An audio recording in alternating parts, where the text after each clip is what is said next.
That's a win. So welcome. I'm from Ohio. I am going to law school next fall. I was going to go this past year, but with COVID, I didn't get to go on any of my visits.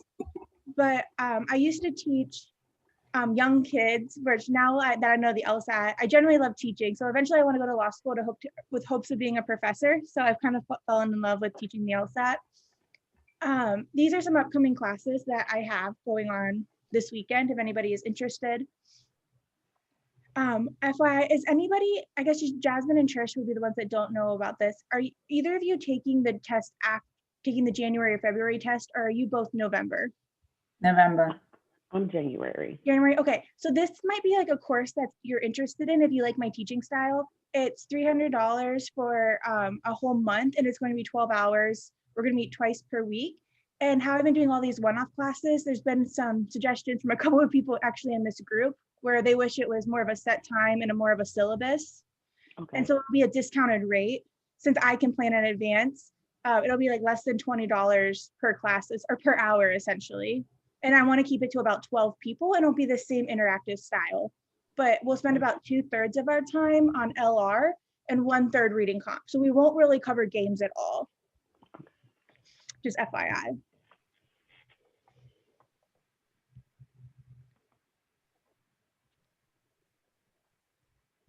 Okay.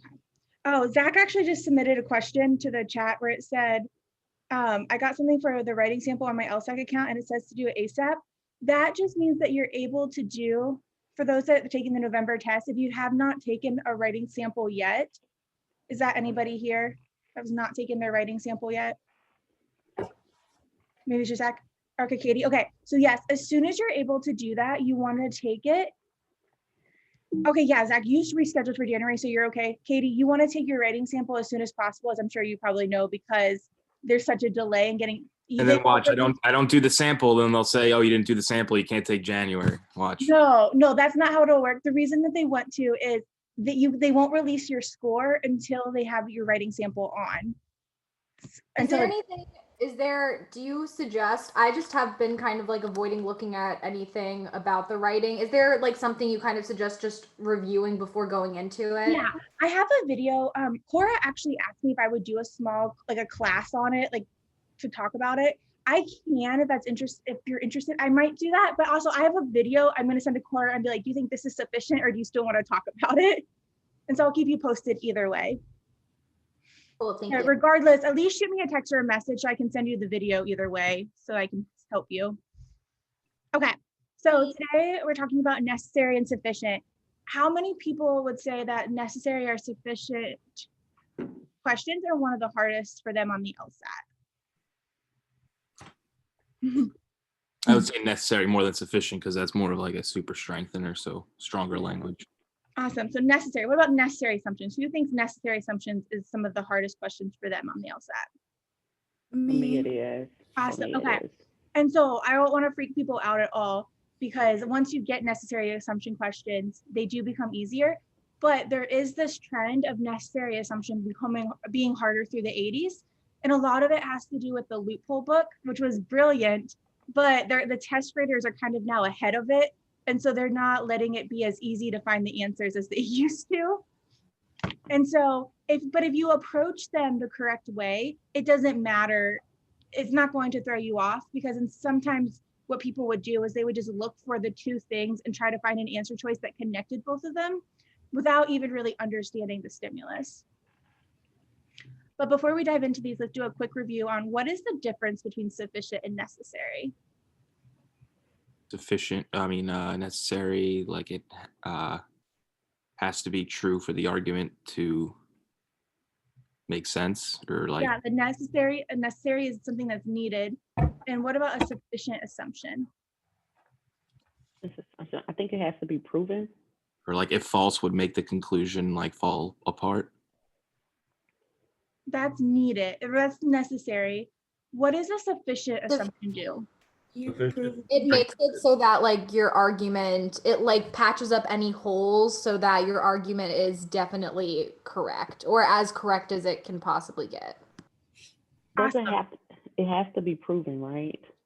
So a sufficient assumption question is what we use to guarantee our conclusions. Whenever we have an answer choice that says, which of the following, if assumed, makes our conclusion valid or justifies our conclusion, when we have that if in there, we have a sufficient assumption question. And that is when our goal is to guarantee our conclusion. So just a quick picture on that. If we have, say this is our stimulus and we have our question stem and we have our 5 answer choices. If it's a sufficient assumption question, we have that word if, so that's how one of the ways that we know is that word if. So we're taking an answer choice and we get to add to it to guarantee our conclusion. So these are what I call super strengthened questions. Where, I'm gonna write essay. Where if we have a necessary assumption question, how do we know in the question stem that it's necessary assumption? It can be inferred. Requires, Yes, requires. What else? depends on. Must. Requires, depends, and there's one more word that starts with an R. Relates. Relies. Relies, yes, Yes. excellent. Depends, requires, or relies. That's how we know. And oftentimes it'll have the word assumption as well. Like the argument depends on the following assumption, or the argument relies on the following assumption. And these are different from sufficient assumption questions because these are what we call top-down questions. So that means we have to stay between the lines, and we're just looking for something that is needed for our conclusion to even have a chance. So let's visit this real. So I have a picture here just to. You can negate these, right? Yes, when but you we'll go down. get to that. We'll get to that in 1 second. Yep. So if I am a bulldog, is that sufficient for knowing that I'm an animal?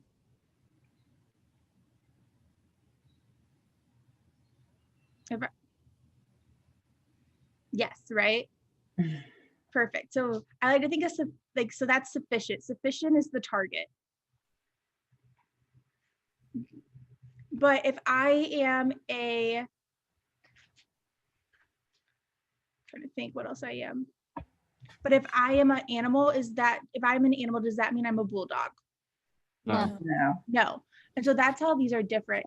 But is it necessary that I'm an animal to be a bulldog? Yeah. Yes. Awesome. Yes. So oftentimes we'll use my ice cream example really quick. I know a lot of you have heard it, but just so that we can refresh. If I said it's hot outside, therefore we should get ice cream, what's our premise? Not outside. Hot Hot outside. outside. Our conclusion is we should get ice cream. This is, even though I think this is a 100% argument, it's not a 100% valid argument. Even though it's a good argument, it's not 100% valid. What would be a sufficient assumption for this argument? When we're having ice cream, it's hot outside. When we're having ice cream, super, super close. There's a couple words that you have to change to guarantee it. Whenever it is hot outside, people always get ice cream. Yes, there you go. Do you see how close you were, Trish? Mhm. When it's hot outside, we must get ice cream. If that is the assumption, we guarantee that our conclusion becomes valid. So So you now, have to add the must, yes, there's a couple of different something ways. like that, yeah. Anytime it's hot outside, we must get ice cream, or all people that, yeah. What about a necessary assumption for this argument?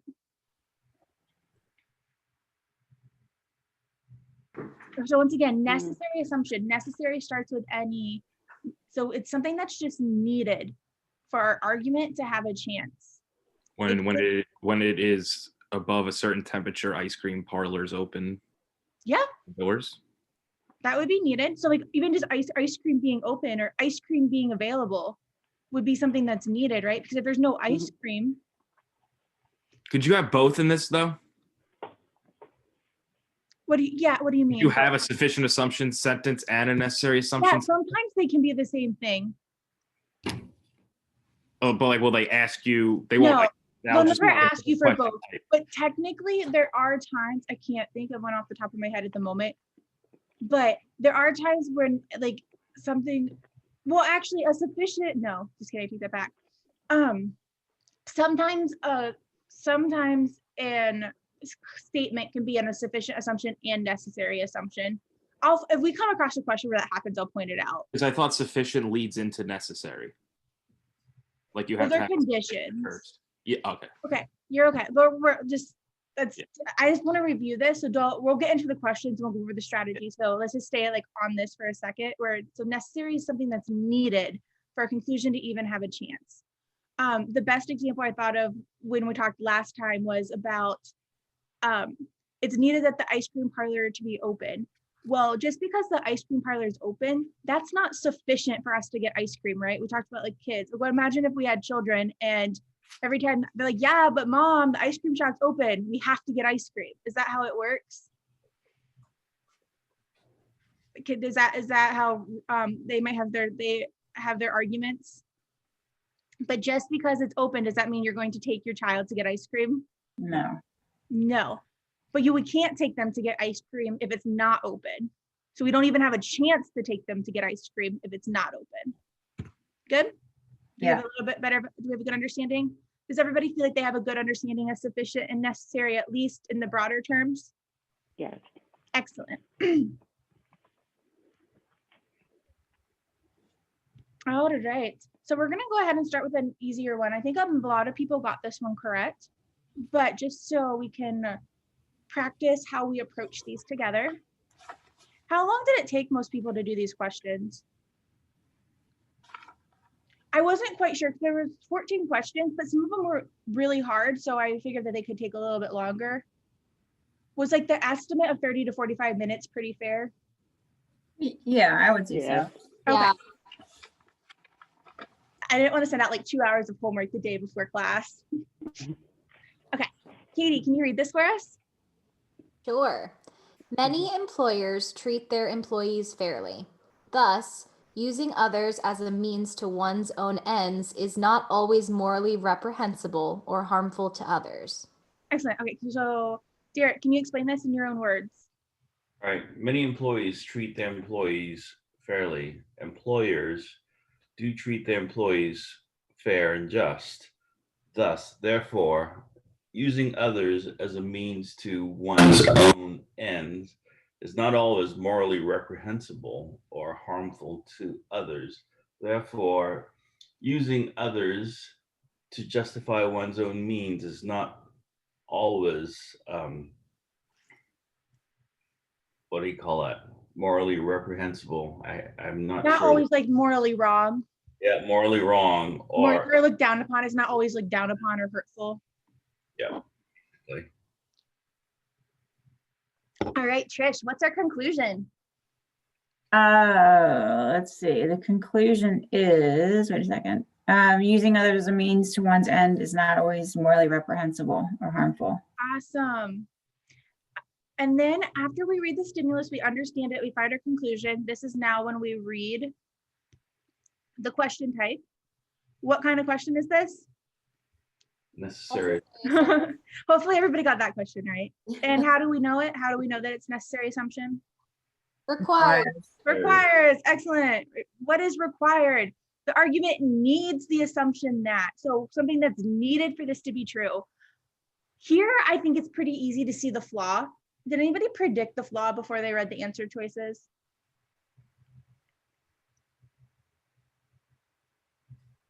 First No. sentence. Just Something okay. with that. Because like it's like assuming that many employers treat them fairly, but like what if they don't? Well, this is, since it's not our conclusion, we have to accept this as true. So this is our premise. They're saying they treat them fairly, but we go from treating their employees fairly to meaning we say like, well, just because employers treat their employees fairly, this is proof that using others as a mean to one's own end, so using others to my advantage, is not always morally wrong. So what are we assuming about these employers treating their employees fairly? What are they equating that to mean?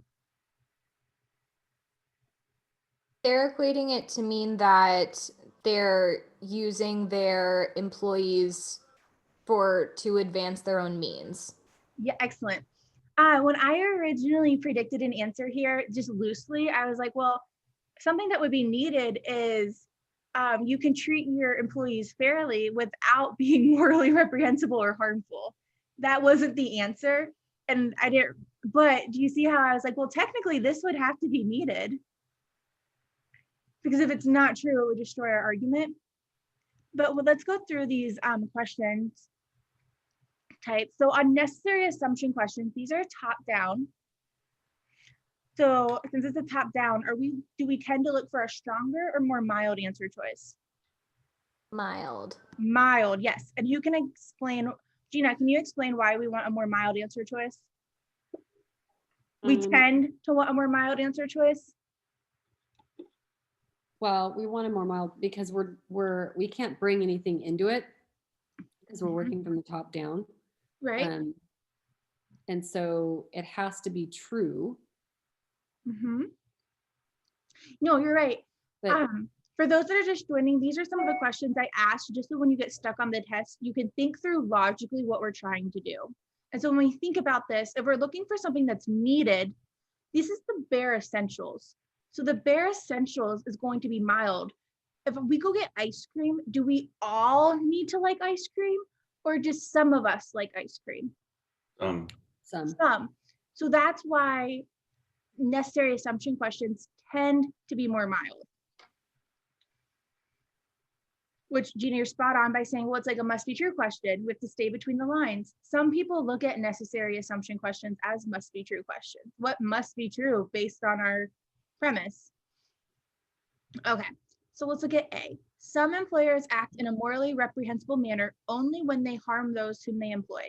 Some on the LSAT means at least one.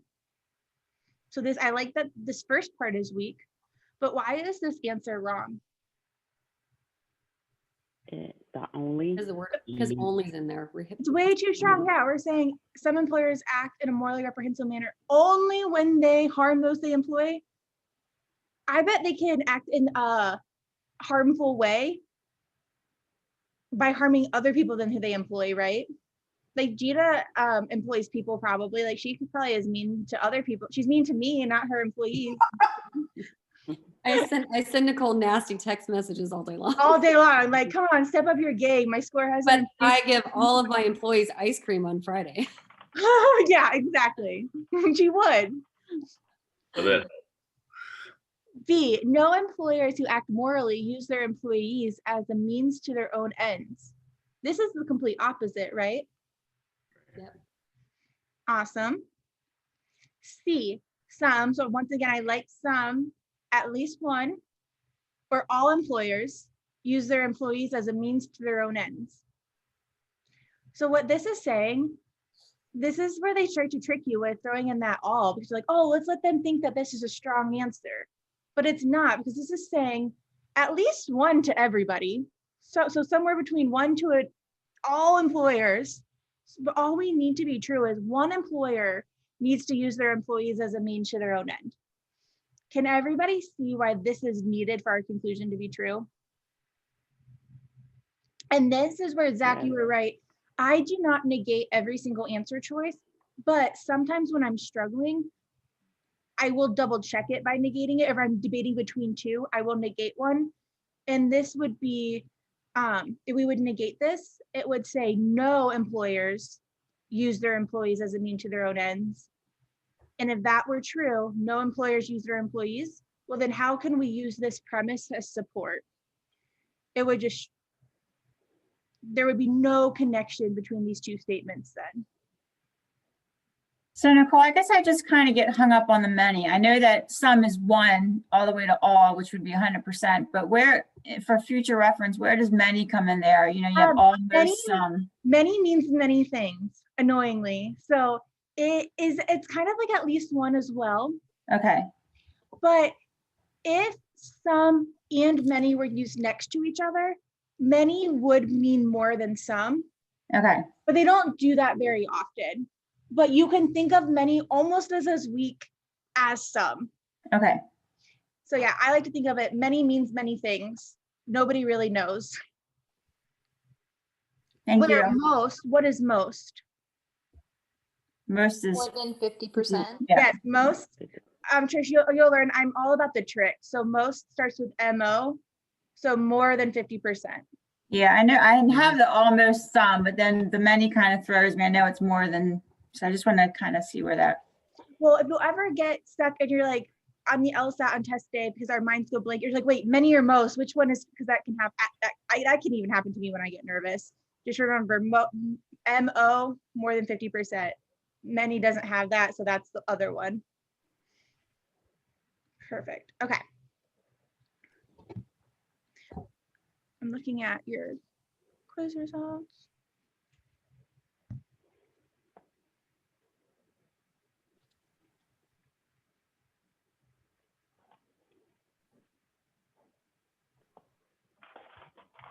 All right, we had quite a few people miss. Oh, I see that there's a lot going on in the chat. Am I missing stuff?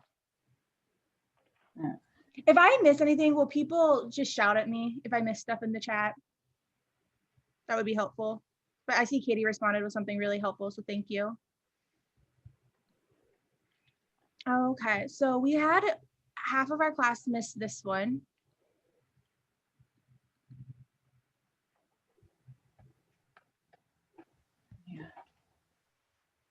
Read it. Okay, 5. Okay. Zach, can you go ahead and read this for us? All right. During its caterpillar stage, the leopard magpie moth feeds on a plant called the natal grass cycad, and by doing so, laces its body with macrozamin, a toxin that makes the moth highly unpalatable to would-be predators. Since the natal grass cycad is now endangered and facing extinction, the leopard magpie moth is also in danger of extinction. So when I read this, I saw like at first, like in the first sentence, like during its caterpillar stage, the L feeds on this plant, and when it feeds on N, it gets M in its body. So like that's what I, for like a tip, if anybody wanted to like. And then it's saying that since the grass that which it eats that contains the M is endangered, it's now going to be endangered. So now the question is saying, what's the connection there? Why would it be endangered if we don't have any more of like the grass that it feeds on? What does that have to do with the species itself becoming extinct? Fabulous. Okay. What is our conclusion here? The last sentence.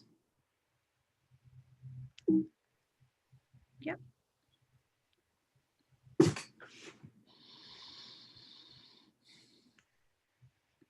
And one of the ways that we know that is because we have this word since. For those that since always introduces a premise. So it's, since is one of my favorite. I'm not a big believer in memorizing a bunch of, what are they called? I don't even know what they call them. Like not trigger words, but Like indicators. indicators. Yes, I'm not a big fan of memorizing a bunch of indicators because I think sometimes when you get to harder questions, they throw you off. But words that almost always are right around the conclusion, if not the conclusion, at least the subsidiary conclusion, are what one? Since and what other two words? therefore, Not there, not there. Therefore is around the conclusion. conclusion, Sorry, I should say these are introduce a premise around the conclusion. because, Yep, because, and there's one more. Thus, Not thus. not thus. Thus would introduce the conclusion. This is one that would introduce a premise. hence, Oh, the premise. Got it. It's my favorite one. It's we Or- talked in like the 40s. it's not hence, right? Hence is a conclusion. For. Starts with an F. Four. Or- Four, yeah. Four, It yeah, is hot four. outside, comma, we should get ice cream. This one, they trick us with this all the time. If you know this one, this can help you find the conclusion a lot quicker. But we know because nobody talks like that anymore. Okay, so we're saying our conclusion is the leopard magpie moth is also in danger of extinction. Angelica, are you there? Yeah, can you hear me? Yeah, I can. I just couldn't see you. Oh yeah, no, I don't have my camera on, but I was talking earlier and I don't know if you heard me or not. So I was like I was messing just around. trying to ignore you. I'm sorry. I said I was just ignoring you on purpose. Oh, nice. Well, I got your question right. I said 4. Oh, no, I couldn't hear you then. You would hear. Oh, okay. Okay, good. Thank you. Can you tell us what is our support for this? So we have the leopard magpie moth is also in danger of extinction. And what support do they give for that? It's extinction. Because the NATO grass is also endangered. Right. And what is the relationship between those two? The moth eats on the grass to protect itself from predators. Awesome. All right. And so we know that this is a necessary assumption question because of the word required. I have that one person. So we're going to go through these together, A, D, B, and C. So nobody said E, so that's good. So I'll start with E. No. None of the potential predators of the leopard magpie moth have developed a tolerance to macrozamin. Is that needed for our conclusion to be true? No. No. At least one could. The opposite of none is at least one, just FYI. All right, who said C? Zach?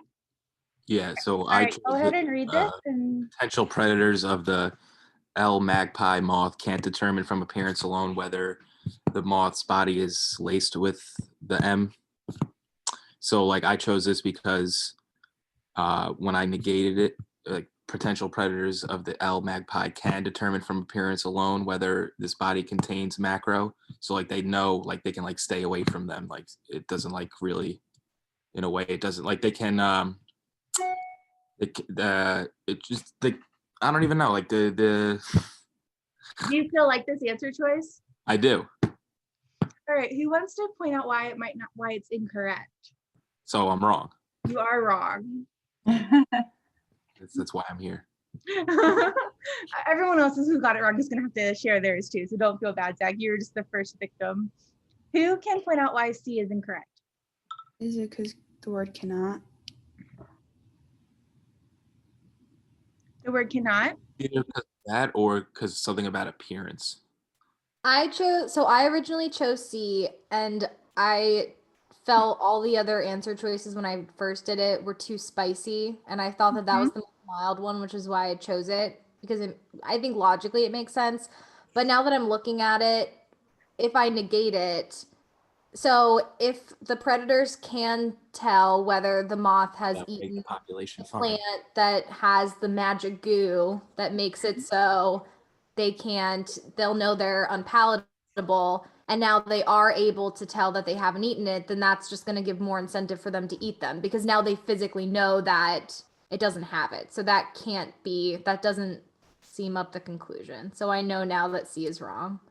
Well, it is not even C at the conclusion. I think it's, did you say it doesn't just like, if It doesn't like it, if you negate it, then I think it hurts it, but I also think that negating I was rereading A because A is there answer? And okay, so the reason that this one is wrong is it does not need to be true that the moth cannot determine from appearance. The word alone is really strong here.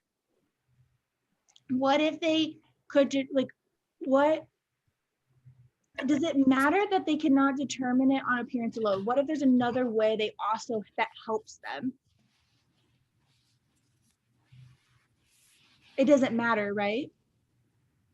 right. So that's where I really didn't like this one, was just that word, they cannot determine from appearance alone. Okay, but what if they can't determine it from appearance alone? Nothing happens. It doesn't matter how they're determining it. Do you agree? Yes, I do. Sorry. No, you're okay. I just want to make sure, am I making sense there? No, you are. I think I got stuck on this one because I was trying to look at the argument and I was trying to say, okay, because I just saw a lot of strong language in all of the answers. And I so agree. based on that, I just wasn't really loving any of the answer choices. Yes. And so I was trying to find something that I thought the premises kind of supported and made sense in the premise, and so C looked at first like it would. But I agree. I still didn't love C. I just thought it was like the most mild and kind of I could see it fitting. But I agree. It's not necessarily relevant to the conclusion. Right. I'm like, who cares how they determine it? It's not, yeah. So I really think about necessary assumption questions. I think a lot of people have somehow been taught. I think I need to think about this more. But Kate, kind of what you just said, which we kind of talked about in our session the other day, but necessary, it doesn't have to necessarily connect the premises to the conclusion completely. It's rather than asking us, do the premises support this? We really have to go through each question type and to say, is this needed? Is this needed? And if it contradicts, or if without it, it contradicts, then it's wrong. Or it's the right answer. I'm sorry, I'm gonna re-say that. If without it, it would contradict, it's the correct answer. Because a lot of these, it's one word that makes the wrong answer wrong. And so with C, it's that word alone. We don't need something that strong. This is the equivalent of like all people like ice cream. Right. Awesome. All right, who said B? We have a low, or D. Someone said B and someone said D. Funny, whatever. I think I said B. All right, Angelica, read B to us. The leopard magpie moth does not have the speed or agility to escape from any of its potential predators. So my thought process behind it was like it's kind of another way that the caterpillar would protect itself, or the a moth would protect itself by, instead of just relying on the lacing their body, they were able to escape the predator by getting away from it. Yes. I like your thought process, but why is this answer wrong? I want to say, is it because the word does not have does not or any? Any, yeah. What if there's one predator out there it can escape from? Okay. Just one. All it needs to be able to do is escape from one. Maybe like 99 of them it can't, but there might be one that it can. Yeah. And it could be able to escape from one that, yeah, and it still could be almost on the danger of extinction. Just because I can escape from one person, one bad person out there, doesn't mean I'm not in danger if there's 100 other bad people. Mm-hmm. All right, who said D? This is in dog.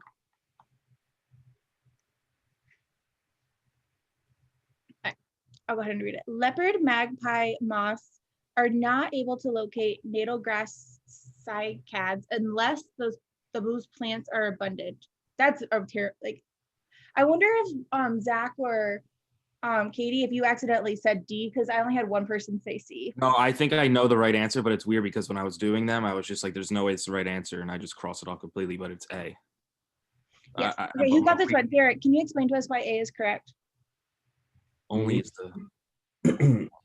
You're talking to Zach and me, I'm sorry. Can you tell me why A is correct? Well, first of all, it doesn't have a strong word in it. Like feeding on the natal grass cycad is the only means. Well, only is a strong. Only is strong. Yeah, but that's just be aware of it. But yep, keep going. Okay, means by which the leopard magpie moth can make itself highly unpalatable to predators. It's not something that's new that's being introduced in the passage or in the evidence. And we see that already in the argument. So to me, that made the most sense compared to all the other answers. Right, because what happens if there is another way that they can become unpalatable to predators? Then there would be no reason for why this moth is becoming extinct, because, okay, well, we can't have the natal grass, but we can eat dandelions instead and become unpalatable. So we would still be able to thrive or live. But so we need this to be true.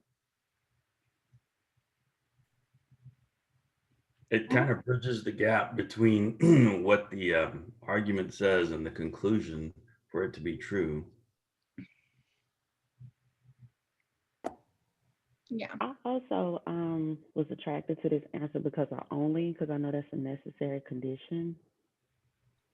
So that made me look at it like twice because I didn't like any other answers. I'm like Isn't it Katie, I the didn't only like though, which is sufficient?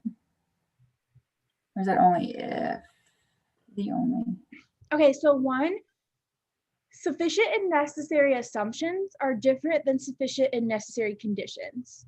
So just because we have conditions in a statement, that doesn't mean that it's going to fill the necessary assumption gap. They have the same logic between them or behind them, like what's needed. But a condition is different than an assumption. An assumption is unstated.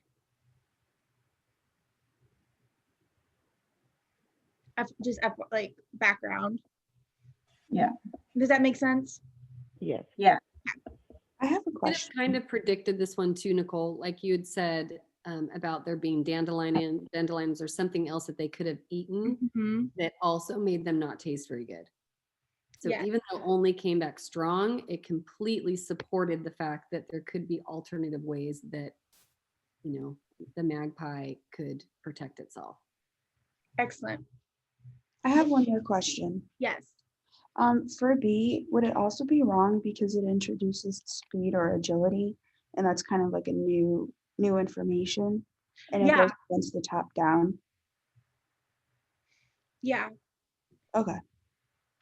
I mean, B would strengthen our conclusion, wouldn't it? If this was a strengthen question. Yeah, but it's not. All right, it looks like a lot of people missed this question. Let me look at the.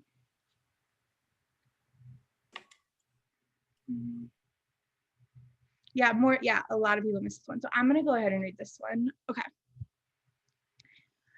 A study of 30 years of weather pattern records of several industrialized urban areas found that weekends 10 days tend to be cloudier than weekdays. Okay, so we have this study of 30 years and we're just keeping track of the weather patterns, and the study shows that in several of these industrial areas, the weekends somehow tend to be cloudier than the weekdays. Automatically, like my head goes like, how can this be? I'm kind of thinking of how accurate is this study? And I want to know, like, how are they conducting it? Or is this something that people are just more likely to notice on the weekends because they don't want it to be cloudy? Kind of like people say, oh, so many more children are born on a full moon. But are people actually more likely to be born on a full moon? Or are you just more likely to remember that they were born on a full moon? Hospital's ugly when it's a full moon, so I believe that. What? The hospital's ugly when it's a full moon, so I thoroughly believe that babies are born on full moons. Okay, no, good. I read, like, that's what I'm comparing it to in my head. Yeah. Like, it could be true. Yeah. Okay. Thus, it can no longer be denied that human activity has appreciable large-scale effects on weather.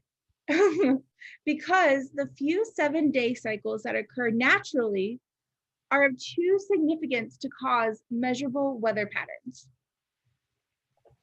I hate this argument so badly. I did not expect this one to be a necessary assumption question, to be honest. Because of the word because, I know that a premise is going to follow. And so our conclusion is going to be, thus it can no longer be denied that human activity has appreciable large scale effects. I know that this is a necessary assumption question because of the words assumption and depends. And so what I know is I need to think of something, what is needed for our conclusion to even have a chance? The bare minimum.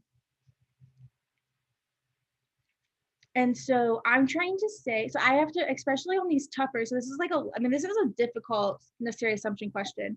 On these, I really need to make sure that I understand my conclusion and my support.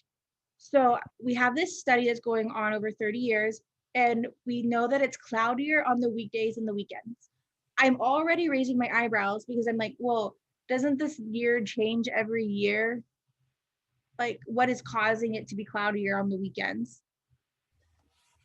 But they're saying that human activity we cannot deny that human activity is causing this, because the few 7-day cycles that occur naturally are too little significance to cause measurable weather patterns.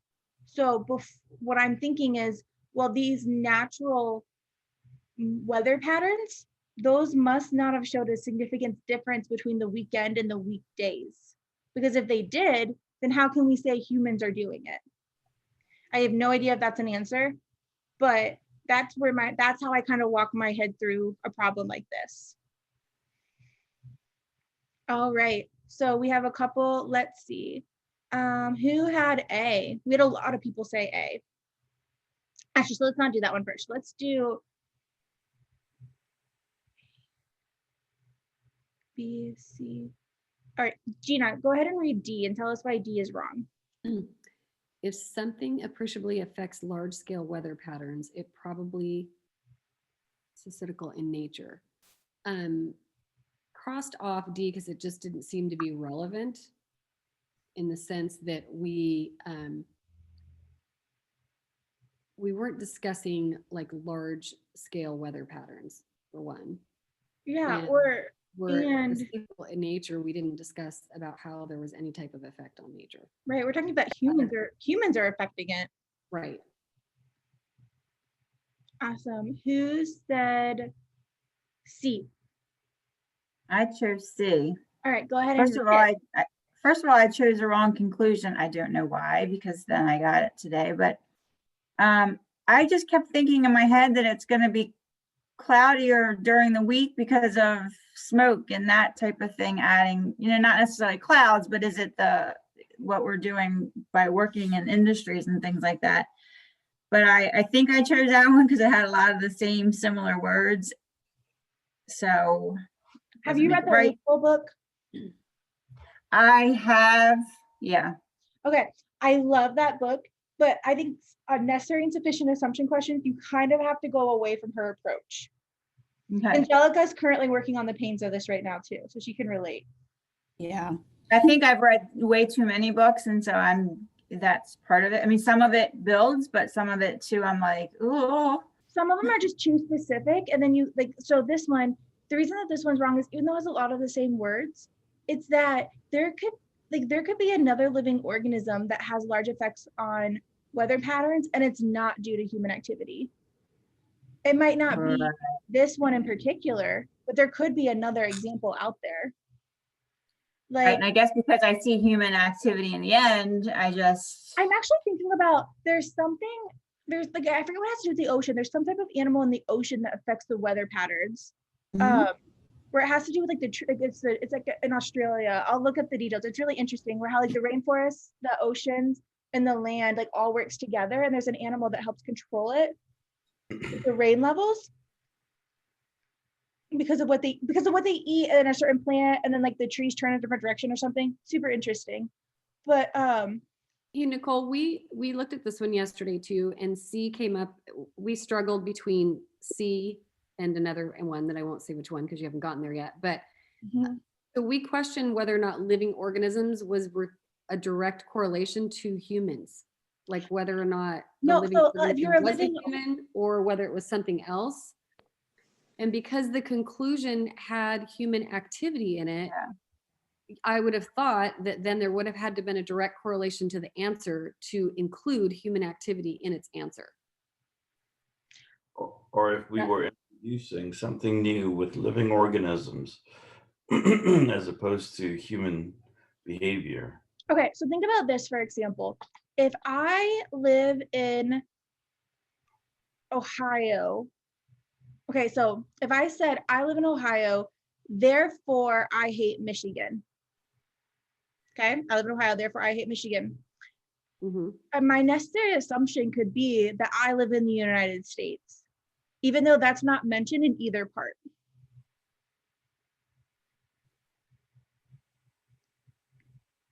Okay. So that goes with what Derek just said about saying something that wasn't in the conclusion. It doesn't always have to be in the conclusion. Okay. But you see but it's needed.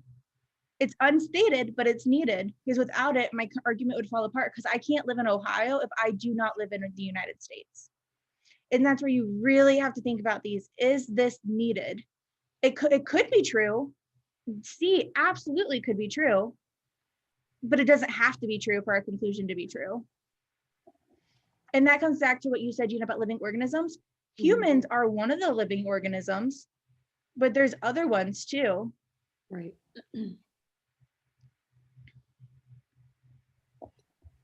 All right, who had B?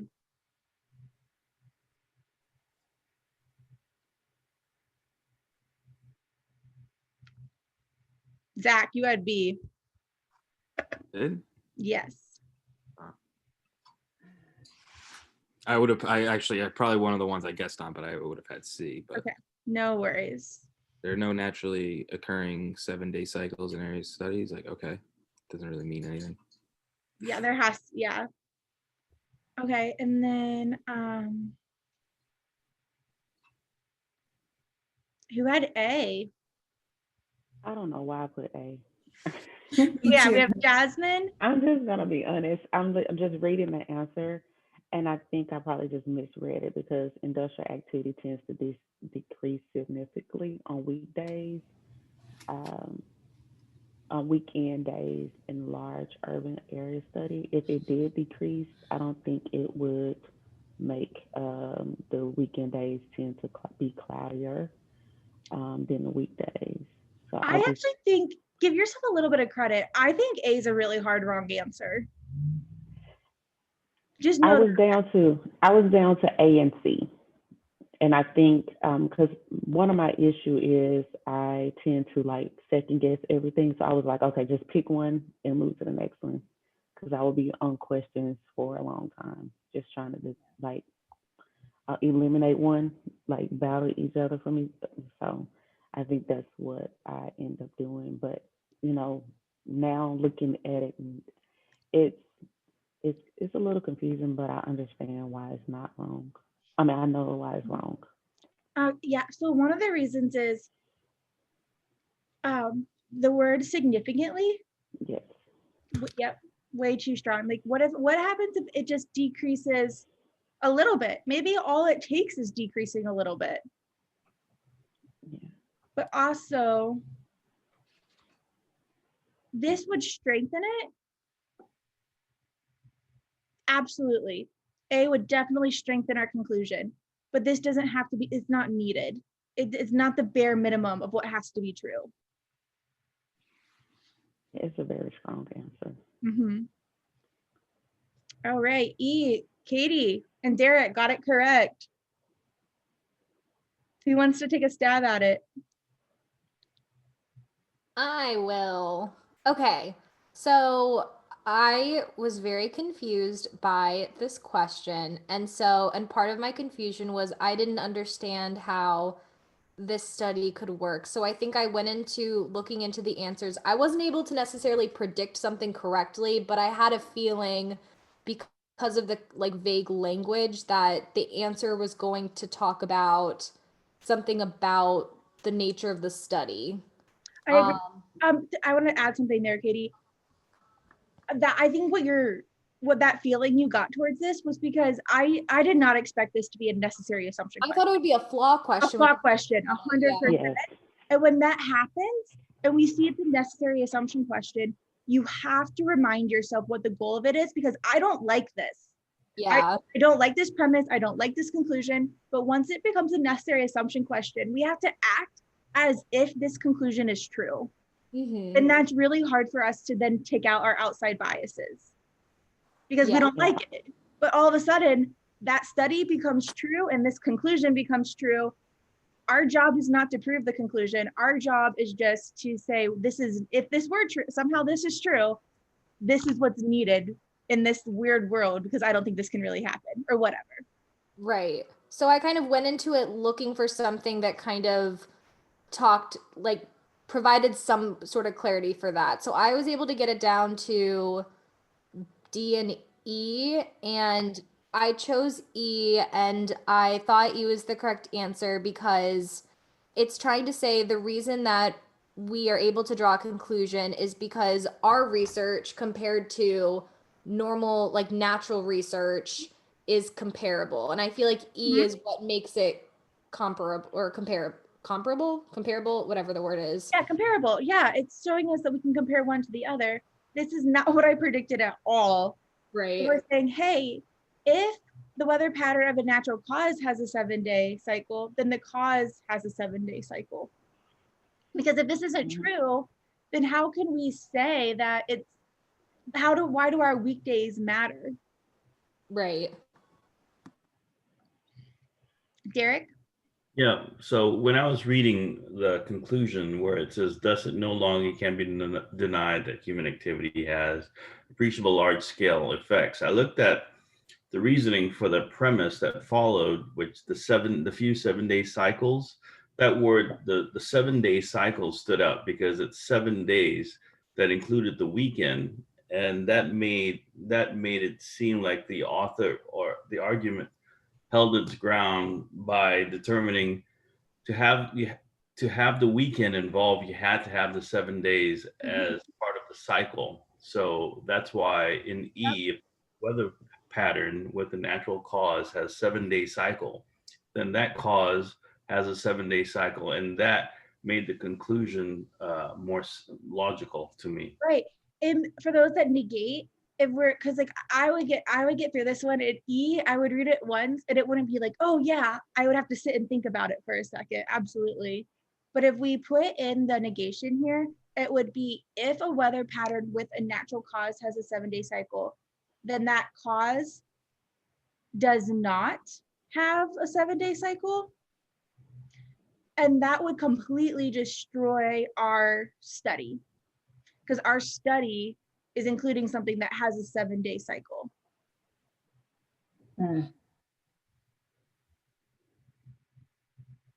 Good. Awesome. These questions are not, they get so much easier once you can retrain your brain to understand them, but the concept of them is so difficult.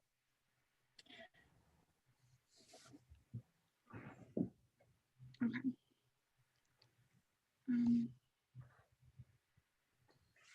I believe this was the next most missed question. Let me double check.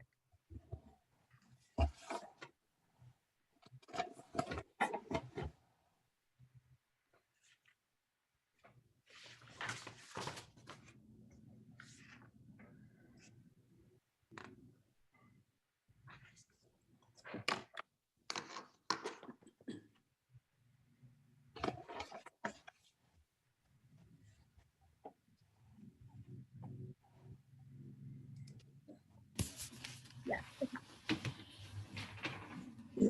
Oh, we got a lot of people pick it. I'm gonna make sure I put the right one in.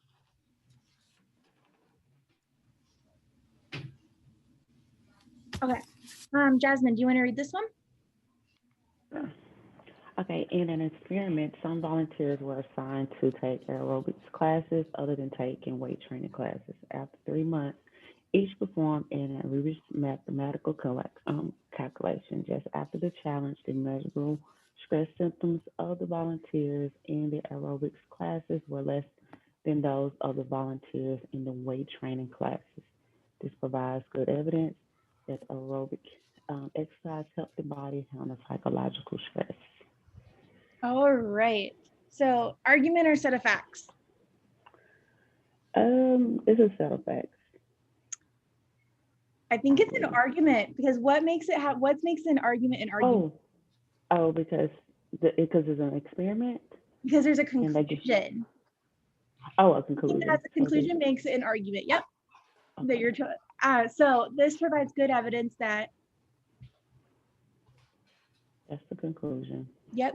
That aerobic exercise helps the body handle psychological stress. All right. And sorry, someone joined with the name iPad. I don't know who you are. Do you want to say who you are, or just say it even in the chat who you are? That might be me. Alma Dumas. I'm sorry, what's your name? Alma Dumas. Oh, hi. Sorry, I couldn't see who you were. Hi, welcome. All right. Angelica, what is our support for this conclusion? Or can you explain the experiment to us at least? Yeah, so there was two groups, one doing aerobic classes and one weightlifting or weight training. And both of them were like, after 3 months, were asked to do a math question. And they were checking their symptoms of the volunteers in both, and they found that the people in the aerobics class were had less stress than the weight training class people. I think this is really funny. Okay, so you hit it spot on. We're saying that aerobic exercise helps people handle stress more than, what was our other one? Weight training, because after just after that challenge, they were asked to give a math calculation. So what I'm thinking of too is, when were they, like, as soon as I read this, the flaw that I saw was, were they giving the math problem like right after the exercise? Well, That they did? And how do you know that the educational level for Right, the so people many weight things, training, right? like, that's what threw me off, is why did math even come into the equation? Yeah, I would be like, did we give them the math problem before they started and then 3 months again later? And then also I was like, like what type of math question? It could have been an easy or a hard question that would also affect the stress level if it wasn't. Yeah. Oh, right. It also, I wonder, like, what level of exercise did they have before they even started doing this? Like, what if all the weight training people were already lifting, but none of the aerobic class people did? I don't know. Okay, so who said, okay, Angelica, you went with B. Yeah, I did. What do you think of B? Well, do you want my explanation as to why I chose it? Yeah.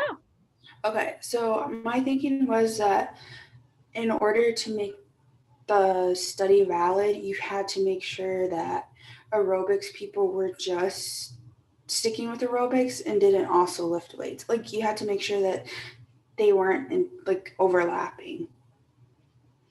I like your thought process. And I think if this was more the opposite way, if it was the people lifting weights also did aerobic classes, it would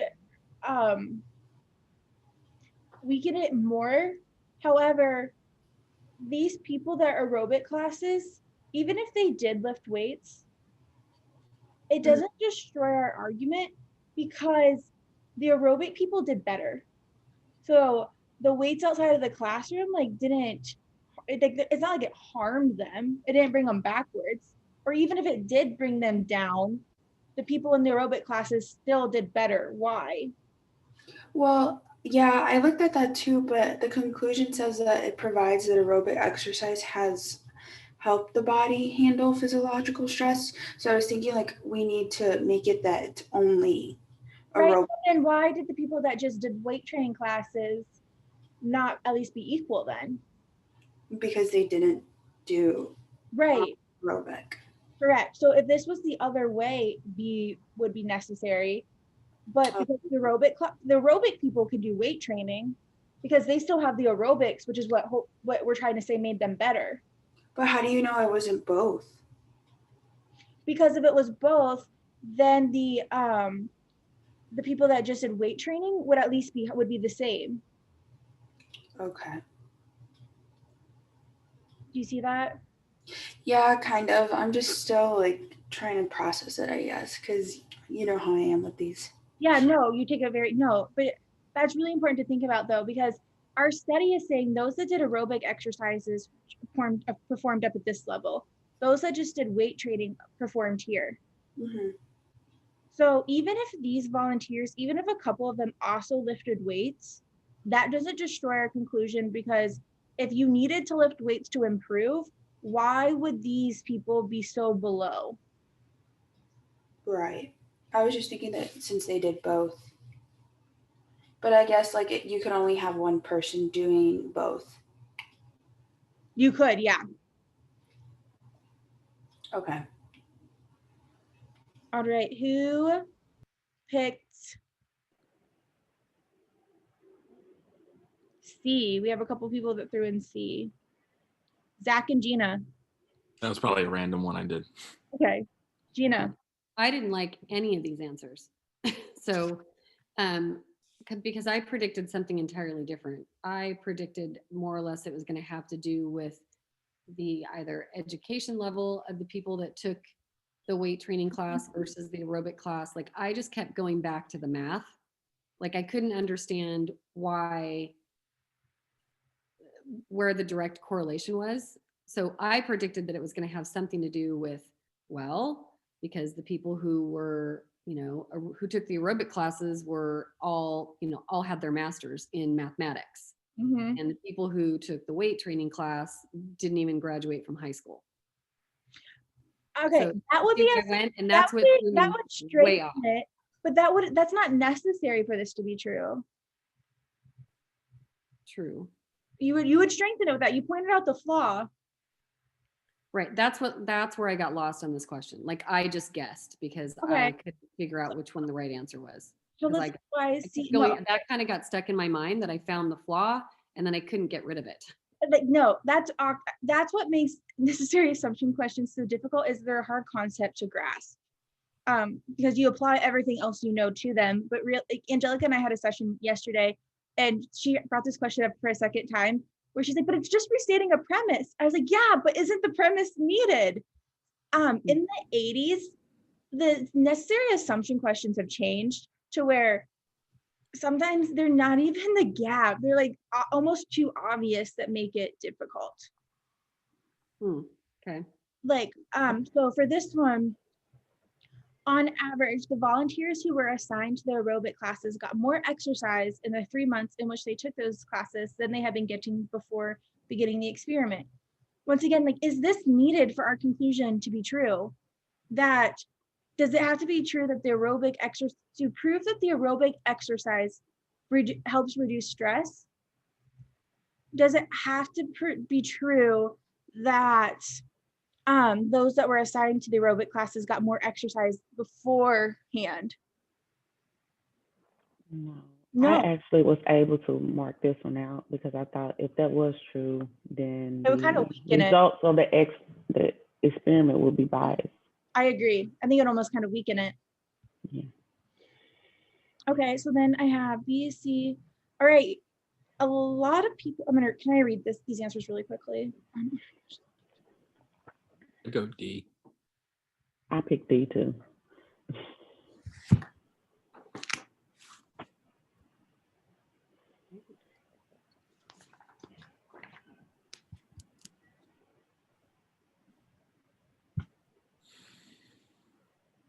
Yeah, I thought I picked D, Nicole, because that's the one I thought was right too, was D. Oh, maybe you just like hit the wrong one on the quiz. Okay, yeah, because I have D. A lot of people said D. What? And that's where my logic came in, was again for D, was because I kept drawing a parallel to the damn math. Me too. That was my prediction there. I thought the math questions were easier for the people that did aerobic classes. Mm-hmm. And if they were easier, it will decrease their stress levels. Right, but remember, we're saying that our conclusion is true. Once we know it's a necessary assumption question, it's true. So we're saying that it is the aerobic exercise that is doing this. So D is countering that. Yes, Derek? Okay, now just follow my logic here. I originally picked D and I put it as my answer choice. Now I looked at all the answers. For A, 3 months is enough time for the body to fully benefit from aerobic exercise. To me, that's out of scope because that makes no sense to what the conclusion states. And we don't need it to be fully benefit. Like you could benefit a little bit and it still work. As far as B goes, if you negate the answer, that would throw that out because volunteers were assigned to the aerobics classes did not also lift or did also lift weights. So what? But that's not the conclusion. The conclusion states for aerobic exercise helps the body. So that would throw that out. For C, on average, the volunteers who were assigned the aerobics classes got more exercise in the months in which they took classes than they had been getting before the experiment. Okay, once again, how does that support the conclusion in my book? As far as D goes, when I looked at it, I thought was the correct answer. But what does the math calculation have to do with providing good evidence for the aerobic exercise that helps the body handle the psychological, physiological stress? So E would be the best answer choice in my opinion, because how would the volunteers assigned to the aerobic classes got a greater amount of aerobic exercise overall during the experiment, including any exercise outside the classes, than the volunteers assigned to the weight training classes? Yes, Katie, this is more of what you're reasoning what I was saying earlier about the opposite has to be true, because once again, it's necessary assumption. So we automatically were like, all right, we just have to accept this conclusion and what is needed for this conclusion to be true. Our conclusion is aerobic exercises helps reduce stress. So for this to be true, on average, the volunteers assigned to the aerobic classes group, we need them to get more aerobic exercise than the volunteers assigned to the weight training class. Because if it's not the case, if the weight training class people got more exercise than the aerobic people, then this makes no sense. Right. I think what helped me in this one is that I read the conclusion. I said, okay, good. Because I saw a correlation. So I said, okay, it's trying to say that like we have good evidence. So we have a credible, a like solidly credible correlation between aerobic exercise and stress. So I think I went into all of the answers with that template of like, okay, so we have to see that more aerobic, or at least like more aerobic has to help handle stress better. And I think E was the only one that addressed that to make it credible, to then provide good evidence. And this is an example of one where I'm like, it's dumb. It's like stating the obvious. With the 80s, that's what makes the 80s so hard, is because they've gone away from the loophole effect of like, oh, these two things, we have to relate them. They make you actually think about the stimulus and then apply it. But if you do that, they actually become pretty easy. This entire time I thought you were literally talking about like LSATs from the 1980s, and I just realized like literally test 80s. Oh yeah, test 80s. The test, people say that the LR in the 80s has gotten significantly harder. I don't think that all about. I think it's you have to know what you have to actually know the theory behind it. Like the approach. Not the theory. You have to know how to actually like, oh, what does necessary mean? Oh, it's needed. And if you go into it just thinking that, I'm like, oh yeah, this would have to be needed. Is the very first 21 question also from the 80s? Because I remember that was the Not one. all of them, no, but I had a lot from the 80s in here. How come with some of these? That was another one where I was like, that was so, like, this was so dumb. What a dumb answer. It's literally like, we found tools, and what I think the correct. Oh yes, no, they had to be there for 5,000 years. No, that's an old one, but that is a perfect example of what I feel like the 80s are. Okay, so I have another class in 10 minutes over reading comp. I know some of you are planning to join. If you want to join, you're welcome to join. There is a discount for taking both of them, which for those of you who are already signed up, I already applied it. I gave you $5 off each class. I might even given you like more than that. I don't remember, but it was a good amount, or not a good amount, but I did do it. And then what was I gonna say? That You're just my accountant. Thanks, Nicole. yeah, I know. I'm like, Gina, do you want to do this? I'm like, if you can stay, yeah, I'm pretty flexible on all of that. If you want to stay for the second one, there will be a discount. I don't want to say the amount because I want to make sure it's the same as the people that have already signed up for both of them. I think it was 10 or 15 I gave you off. I either gave you like 5 off each class, or I just gave you like 10 off one and 5 off the other. And then so I have that coming up. I have some classes tomorrow if anybody's interested. We went over the most missed ones here. If there's more that you want to go over, just send me a message and maybe I can